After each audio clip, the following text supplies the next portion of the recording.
Surat railway સ્ટેશનના platform number 1 ની ઘટના સામે આવી છે। રાત્રે 10:47 ડાઉન ઇન્દોર એક્સપ્રેસ ચાલુ ટ્રેનમાં ચડવા જતા ઘટના બની હતી। ઘટના ચાલુ ટ્રેનમાં ચડવા જતા યુવક સાથે બની હતી।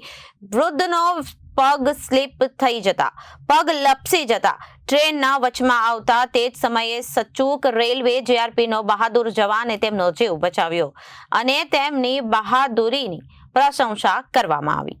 સુરત રેલવે સ્ટેશનના પ્લેટફોર્મ નંબર 1 ની ઘટના સામે આવી છે। રાત્રે 10:47 ડાઉન ઇન્દોર એક્સપ્રેસ ચાલુ ટ્રેનમાં ચડવા જતા ઘટના બની હતી। ચાલુ ટ્રેનમાં ચડવા જતા સ્લીપ થઈ જતા પગ લપસી જતા એક યુવક ટ્રેનના વચમાં આવતા જ સચૂક સમયે રેલવે જીઆરપીનો બહાદુર જવાને તેમની બહાદુરી બતાવી અને police constable Gulabsinh Mansukhbhai Surat railway police સ્ટેશનમાં ફરજ બજાવતા છે, જેના દ્વારા એ વૃદ્ધને ખેંચી બહાર કાઢવામાં આવ્યો હતો। સદનસીબે આ પોલીસ બહાદુરના જવાનના કારણે એક વૃદ્ધનો જીવ બચી ગયો। આ ઘટના સીસીટીવી કેમેરામાં કેદ થઈ છે, જેના સીસીટીવી પણ સામે આવ્યો છે। આ પોલીસ જવાનની કામગીરી બિરદાવવામાં આવી હતી। Bureau report, Janadesh news, Surat.